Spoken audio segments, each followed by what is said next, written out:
All right, my brother. So the last time we was together, we met up with the big bro, my big bro, your homie, cause y'all around the same age, Kevin Chiles. What's up? Where you met the homie Kevin Chiles from, the big bro? Oh man, I met Kevin Chiles from the West Side on Ogden Avenue. Yeah, like we was young, man. Like Kev was always nice in basketball. He the first dude I seen used to shoot foul shots on his knees, and it was all net. Like he easily could have been in the NBA, you know. Well, he started making money at a young age, and he went another route with it. Okay. So what was it like growing up with Kevin Chiles, man? What was it like growing up meeting Kevin Chiles in the hood? What y'all did like? I mean, it's like it's crazy because when you think about it in retrospect, we always had hustle in our blood. Like Kev, a lot of girls liked the Kev. He had the light eyes and all that. But Kev was always a cool dude. But basketball was he was known for, And I read his book Crack Era, and it's crazy. It's ironic because when I was like 11 years old, I used to pack bags in the supermarket because I always wanted to get the new sneakers, Adidas, or something.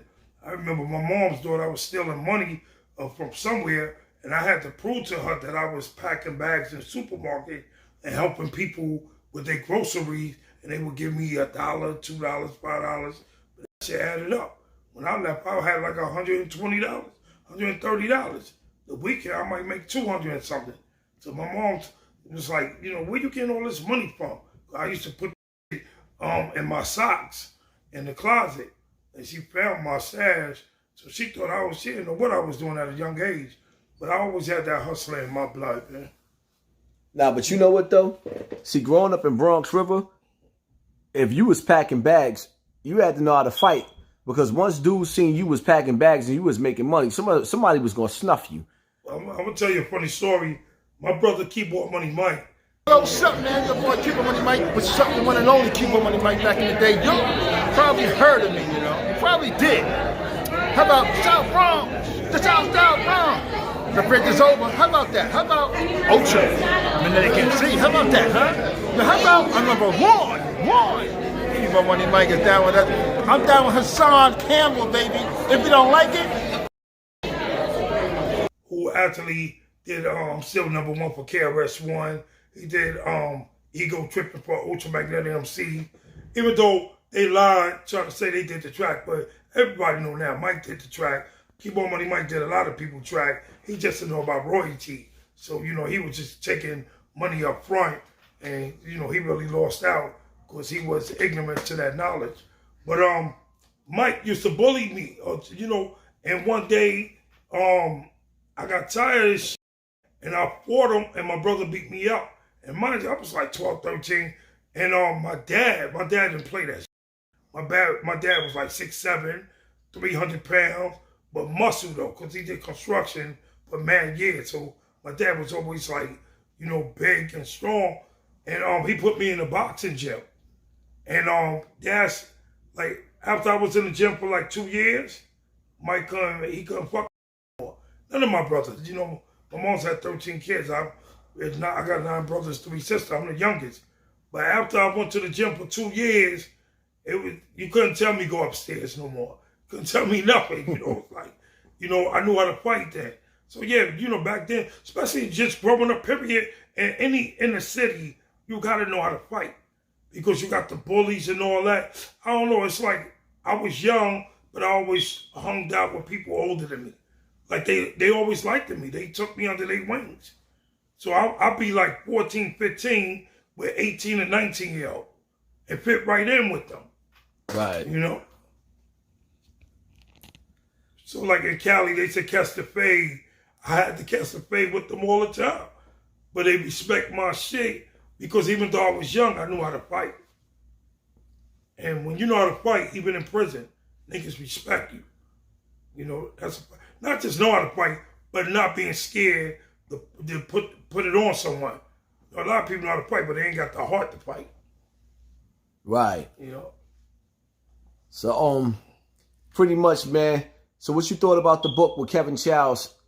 How you felt about the book? I mean, the crack era, man. Shit is dope.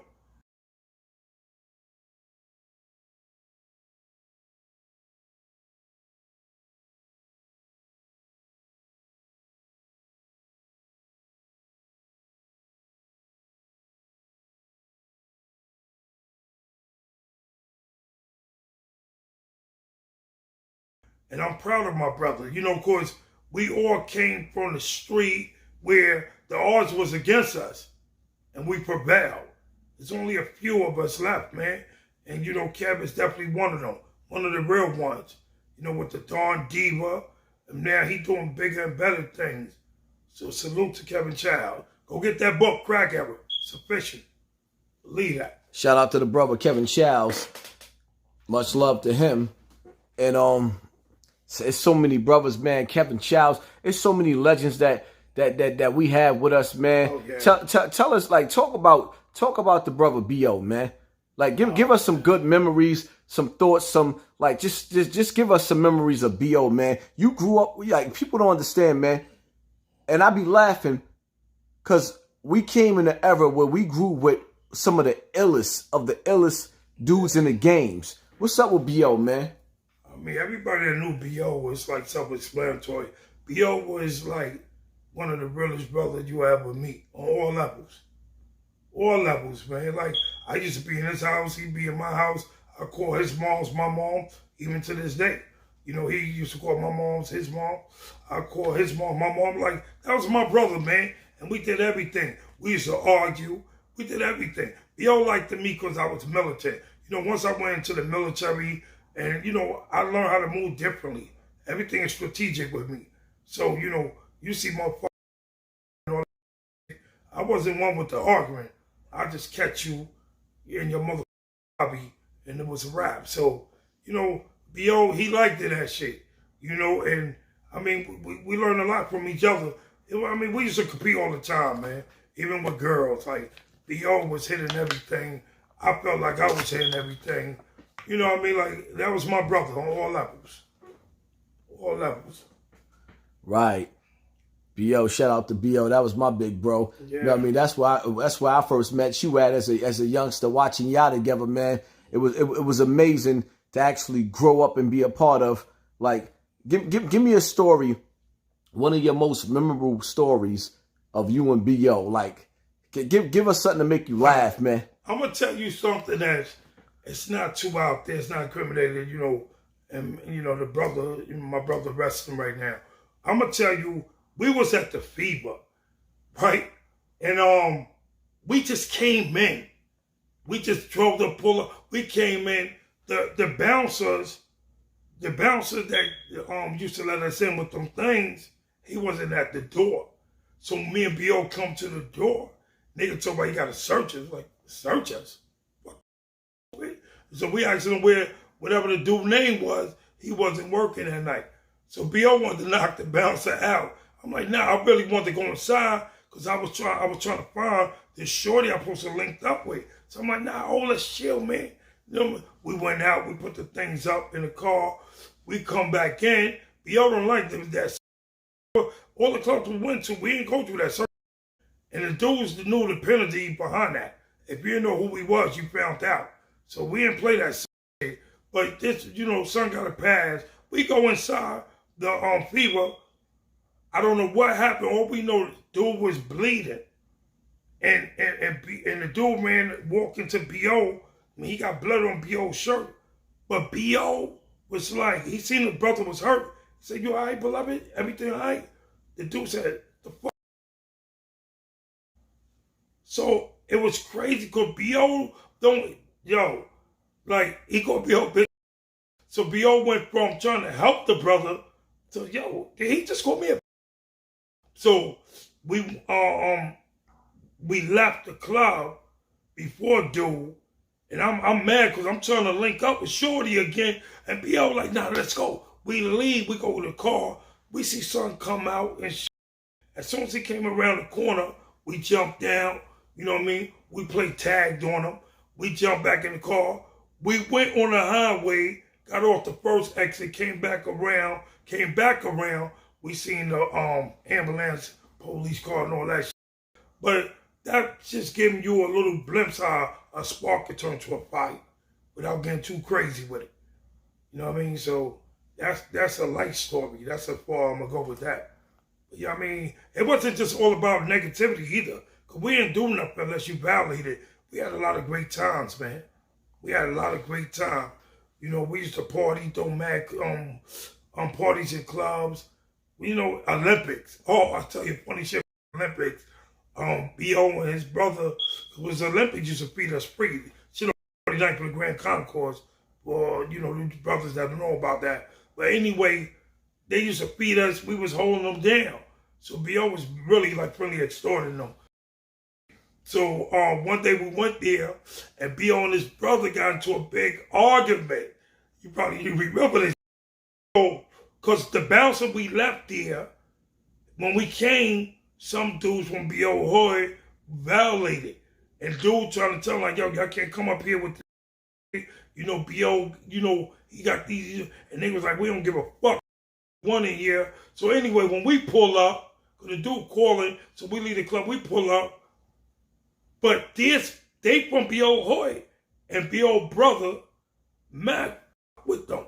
So, you know what I mean? They got to an argument, because Mac was like, man, this club shit, these niggas, they from the hood.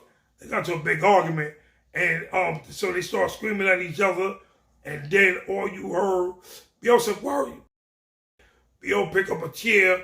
They had mirrors all over the wall, so B.O. do the chair, the mirror, cracked the mirror. Then we all just went crazy. We tore Olympics down. Like, they went from the most secure to the shit was trash. And we tore it down. I'm just saying, like, because B.O. couldn't kill his brother, and Matt couldn't kill B.O. So we just tore Olympics down, man. I never forget that.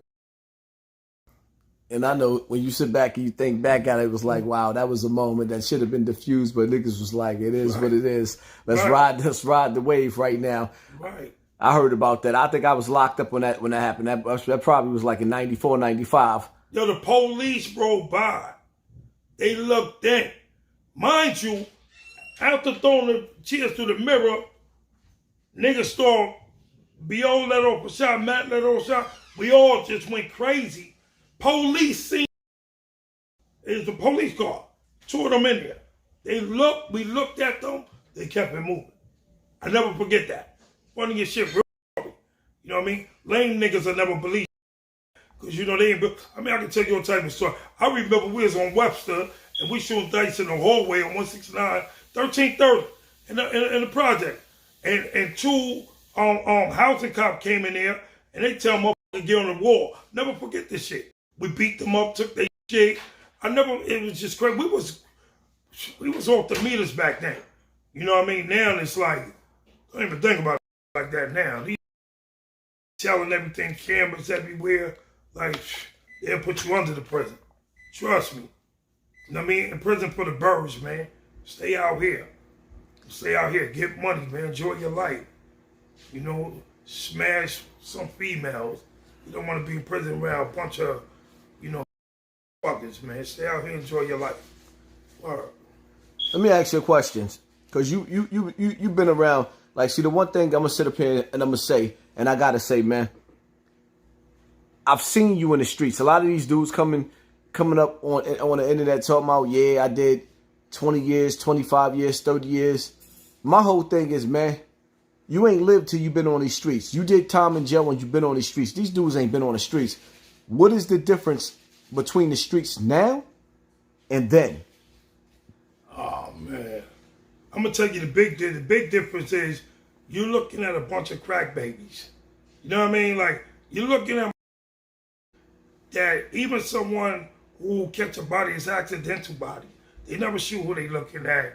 I mean, the street was way fierce back then. So what you saying is they accident murderers? Yeah, they accident murderers. I mean, they were kind and they hot when they did it. They pill popping.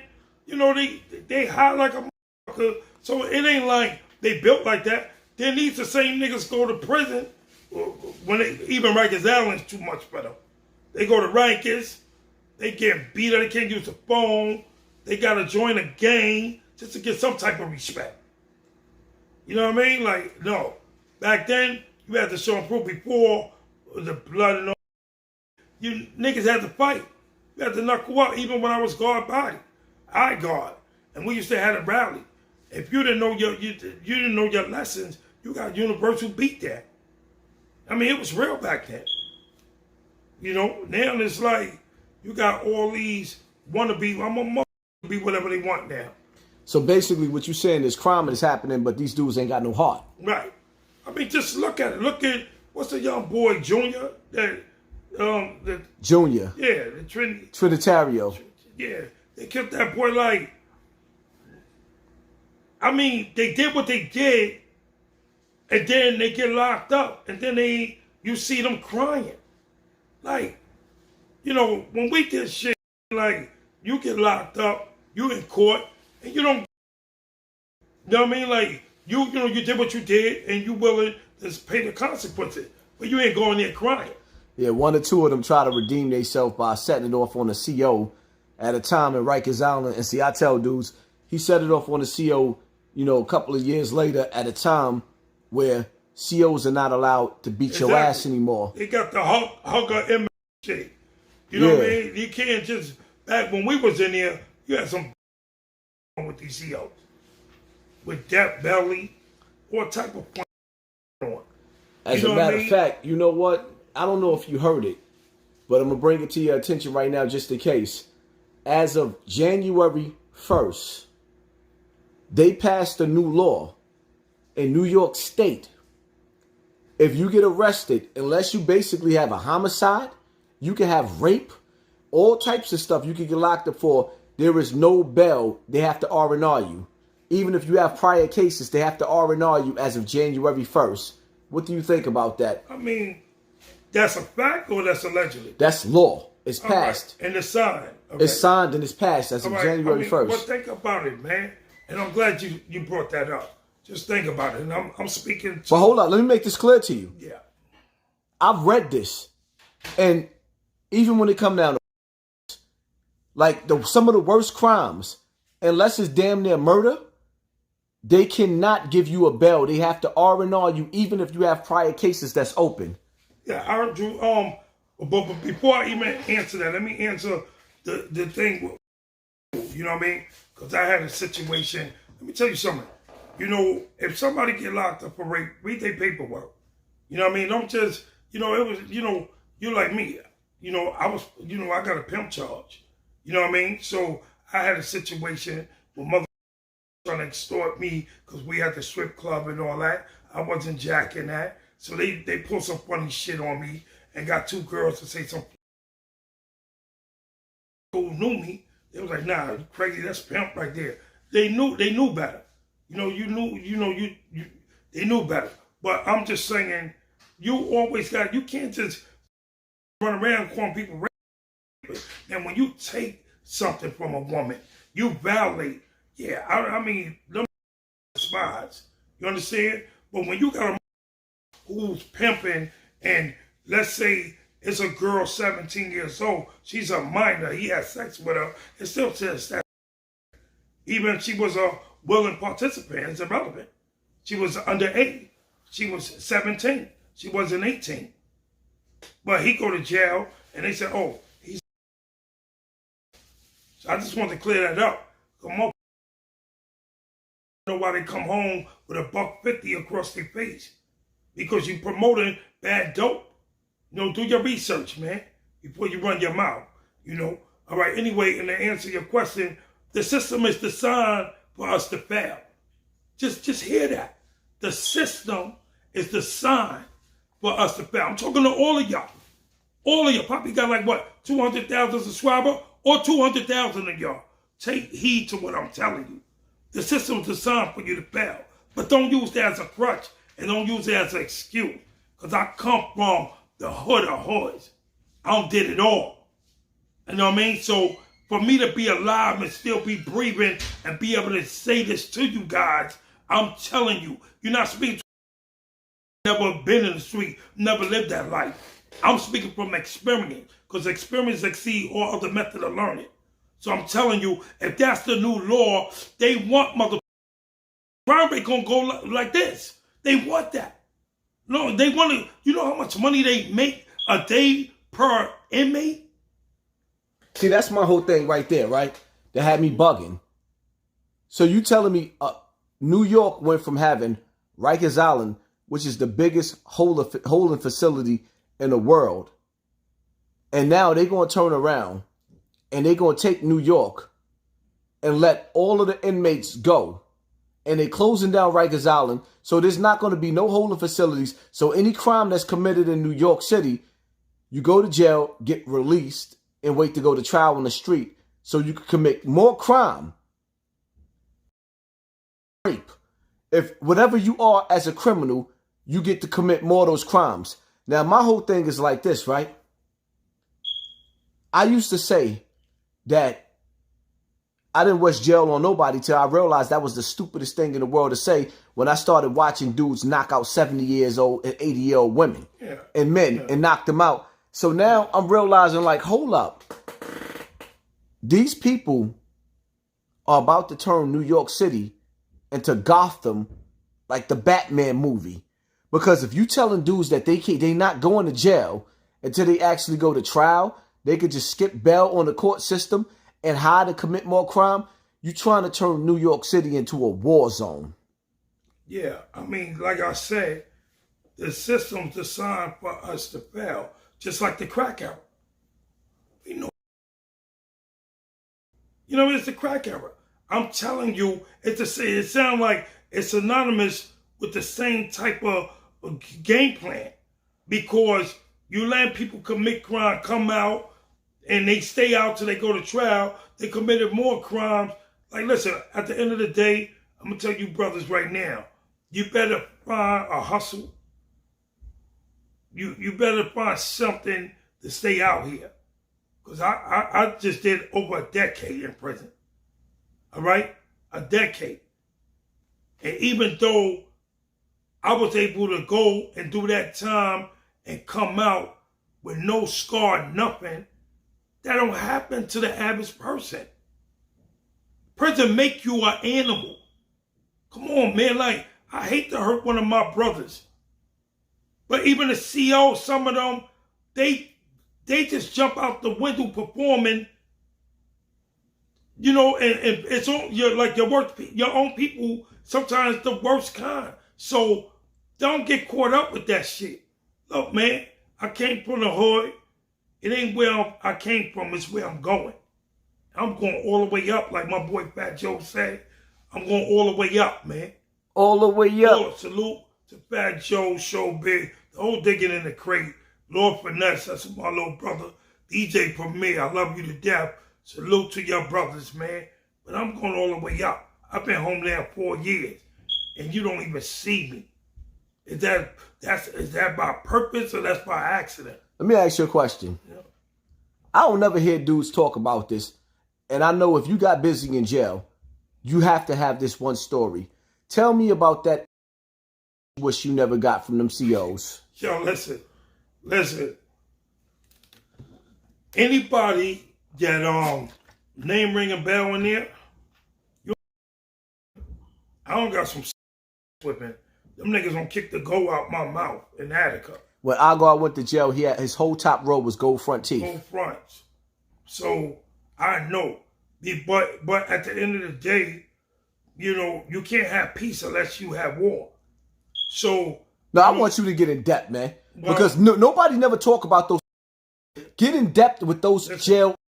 Listen, if you're official like me and my real rights, you're gonna knock a few COs out because they be violating. And when I say violating, like I give you a story in Attica, they got some car swipe you. I mean, they want to tell you get on the water, search you, but they want to take their hand and rub. That's a no-no. You know what I mean? If that's your shit, that's your shit. So don't come at me where, oh, you bashing. You understand? And nobody gonna be touching me in no type of funny style way. I don't care who you is. You know what I mean? So the situation happened, and I got an ass whipping of a lifetime. And like, I didn't even know if I was going to make it past it. The nurse saved me. The nurse came and screaming, "Stop, get off of him. You trying to kill him." And she went wild. They were trying to get her to calm down. She went wild. "No, I'm not. No, you're going to stop. I'm tired of this." So, you know, thank God for that. So the nurse seen them beating you up, Yeah. and came in and got in between. Yeah, they got me in the infirmary. That's what they did. They shackled me, got me in the infirmary, and they make sure they cuff you, and they do what they do. You can't defend yourself. Oh, so they beat you like a runaway slave on the plantation. Yeah, but you know what make them respect you after you? Well, you sore for like 2 months, bro. But then, Last for 2 months. you know they respect you when they ship you out to jail. You know, when you're a real one, they know you're not just going to hold that down. Yeah, it took 2 months. Oh my God, maybe long. Yeah, because they kicking you in your private. They devils, man. They kicking you in private. They kick me all in my mouth. They trying to stump all that. You know, when you knock one of these supervisors out, they trying to kill you, bro. Right. I'm glad to just be living and be real with you. So, you know, they do this. But they get you up out of there. But then when you come up out of there, and then you heal up after 2-3 months, and you get a seal in another spot, be like, yeah, you don't want what happened to you in the other spot happen here. You better get your shit together. And you be like, say that shit again, I'm gonna knock your ass out. Though they leave you alone after a while when they see like you don't care. It ain't that we don't care. It's like a man who don't stand for something for anything, right? So, you know. Say that again? A man who don't stand for something will fall for anything. Right.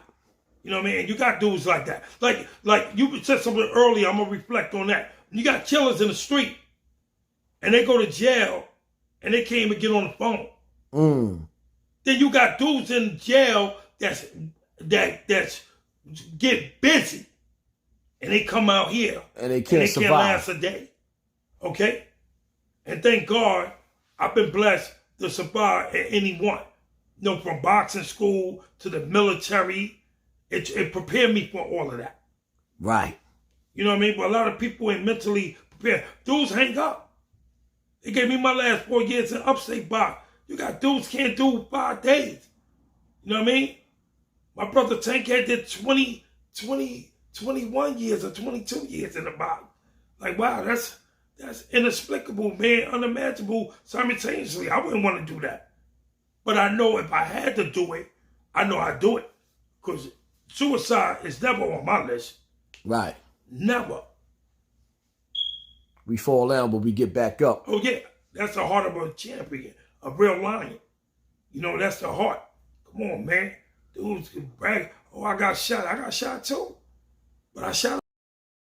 I'm not bragging about I got shot.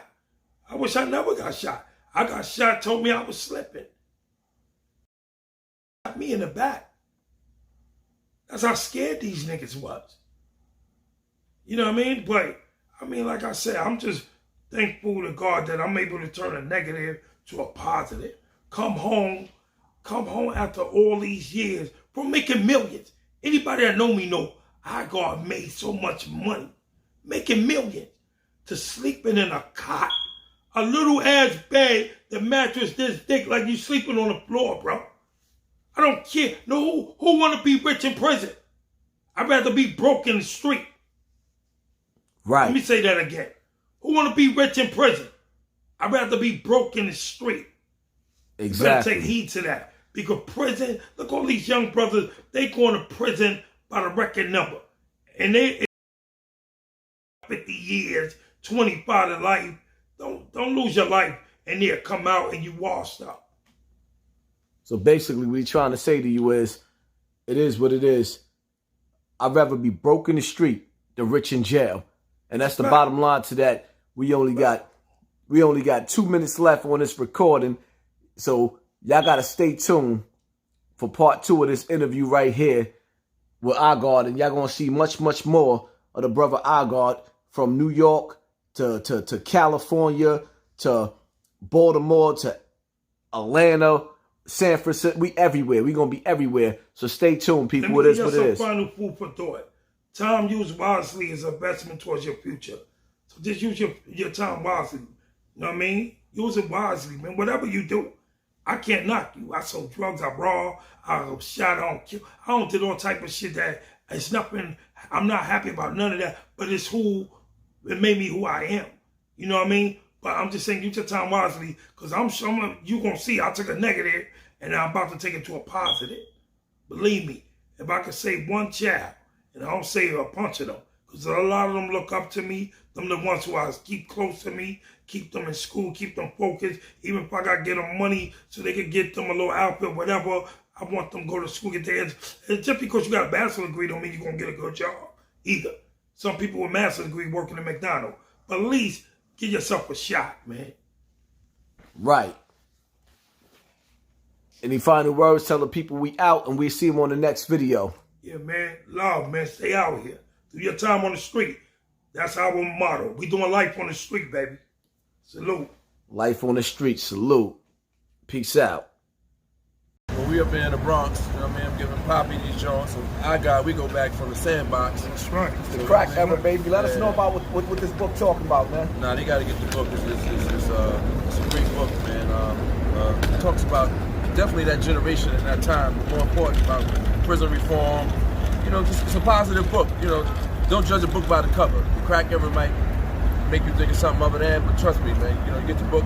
It's a well read. You sit there and read it with your children. It's a great book. Definitely get food for thought. There you go, my guy. Definitely food for thought. Let me ask you a question though, right? If you had to say something to them young boys out there right now about the game that was thinking about getting in the game, what would you say to them? Don't get in the game. That's right. There you have it right there, Don't man. get in the You game. only got two outcomes. There you go, dead in jail. We all That's know right. that. You know? Two outcomes. And you're lucky if you just end up in jail. Pretty much. These right. cats out here don't realize it's like they think that they know something that you don't know, but what they don't realize is that the equipment that they have now. Surveillance. Like right now, everything we doing is being viewed. Right. Everything, Hey, ain't nothing we can do right now that 5 minutes from now they won't know. That's a You fact. don't stand a chance. One of the best that they ever did it in the game, man. It is what it is, man. Kevin Chiles. It's a blueprint. So I mean, where could they find the book? Oh, they can go to dondivamag.com and they online they can get it. It's like, you know, all the online stores you can get as well. But if you go to my website, you can get it, all the apparel, all of that kind of stuff. You're gonna see my man Poppy putting this thing together. So you know what I mean? Oh, we definitely gonna get it in. It is what it is, man. And look out for the interview. More interviews to come with Kevin Chiles. Look out for the I-God interview. It is what it is. Peace, man. Peace. That's all we really need.